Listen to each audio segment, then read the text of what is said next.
Kan itu kan suatu penyekatan membagi Islam itu sendiri.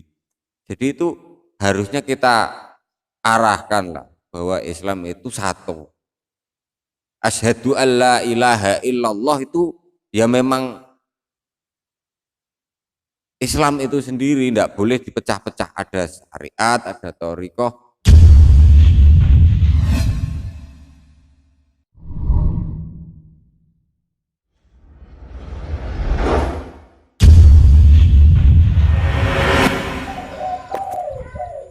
Assalamualaikum warahmatullahi wabarakatuh. Waalaikumsalam warahmatullahi wabarakatuh.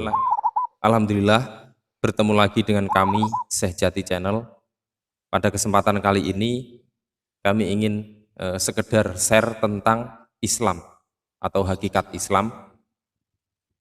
Di sini maksudnya adalah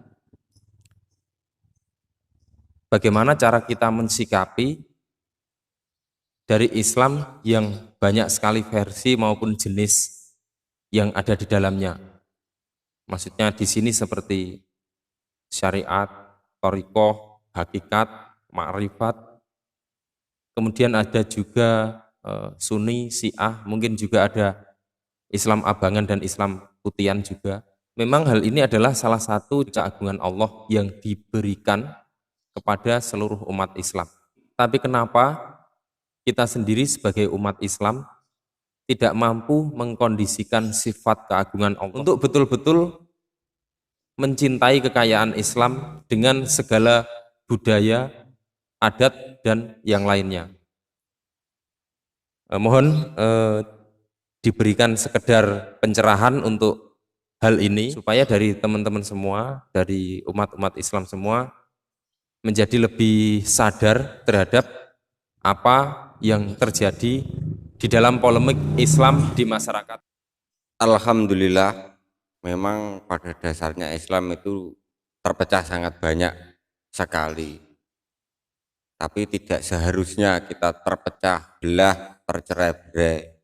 Karena Islam itu sendiri di masa Rasulullah, ya Islam saja, tidak ada syariat, tidak ada thariqah, tidak ada hakikat, atau tidak ada makrifat maupun aliran-aliran yang lain. Kita harus saling membahu-membahu untuk menyatukan Islam. Tapi yang terjadi di masyarakat kita saat ini, satu desa aja ada banyak masjid, banyak musola. Padahal di zaman Rasulullah sendiri tidak boleh Islam dibagi-bagi. Sejauh apapun kalau bisa kita berangkat. Jadi satu desa itu hanya satu, supaya apa? Menyatu menjadi satu keadaan, tidak ada terpecah belah seperti saat ini. Nah, ukhuwah Islamiyahnya kuat. Tapi sekarang ini saya melihatnya satu desa ada Muhammadiyah sendiri masjidnya, NU sendiri, NU pun terbagi, yang kalangannya para habib, kalangannya kiai-kiai, itu akan membuat tidak saling support menyupport satu sama lain. Bahkan terkadang saya juga pernah ditanya oleh teman bahwasanya kenapa sih orang Muhammadiyah jarang mau di masjidnya NU gitu. Kan itu kan suatu penyekatan membagi Islam itu sendiri. Jadi itu harusnya kita arahkan lah bahwa Islam itu satu. Asyhadu alla ilaha illallah itu ya memang Islam itu sendiri, tidak boleh dipecah-pecah, ada syariat, ada thariqah. Kita sering kan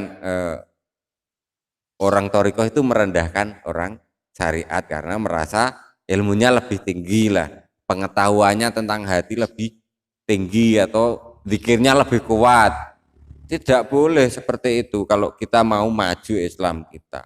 Kalau ini keadaan ini dibiarkan terus-menerus, maka yang tertawa ya orang non-muslim itu sendiri karena terpecah belahnya. Toh di dahulu sudah diberitahukan Rasulullah bahwasanya Islam ini akan terpecah. Lah, kenapa kita tahu kalau bakal terpecah kok tidak diantisipasi para ulama-ulamanya?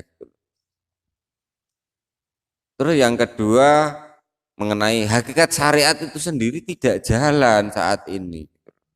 Tidak jalan. Hanya melakukannya. Apa sih yang disuruh Allah? Mendirikan sholat, bukan menjalankan. Kalau kita menjalankan kan pribadi kita melakukan. Tetapi kalau mendirikan itu seutuhnya dari diri kita sendiri, yakin, pasrah, patuh, tidak ada dorongan apapun. Tapi sekarang ini syariatnya pun digembar-gembor. Mari sodako, yang bilang sendiri tidak mau sodako, kan aneh gitu loh. Itu saya tidak menyindir siapa saja, tapi ini kenyataan yang saya melihatnya sendiri. Sodako itu kan kita harus arahkan bukan dari sisi materi saja.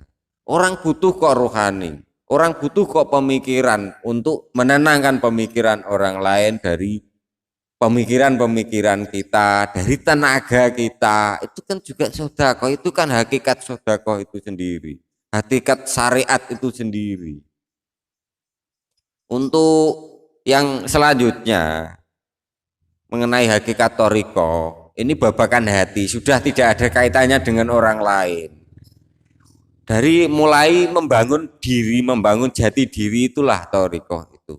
Jadi kalau orang-orang torikoh merasa dirinya paling benar, diri sama paling tahu, dirinya paling tinggi ilmunya, torikoh yang lain rendah, itu dia tidak tahu hakikat torikoh itu sendiri. Hakikat torikoh itu memperbaiki hati untuk mengenal jati diri, bukan untuk sesuatu yang dipandang orang lain lebih baik, lebih indah, lebih kaya dan lain sebagainya.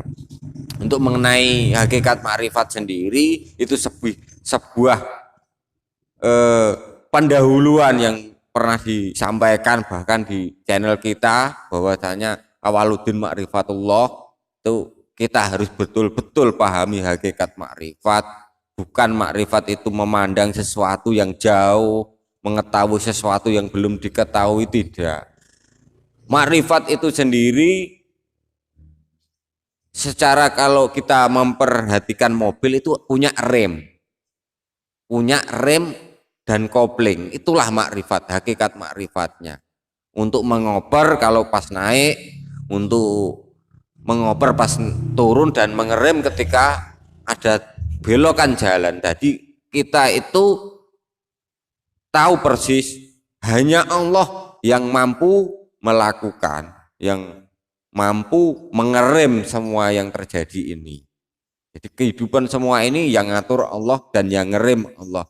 Jadi kalau kita tidak betul-betul mendekat dan tahu atau makrifat itu, jadi kita akan sia-sia thorikoh kita, akan sia-sia syariat kita. Yang terjadi adalah menyekat Islam itu menjadi pecahan, jadi 4 perkara, yaitu syariat, thorikoh, hakikat, dan makrifat.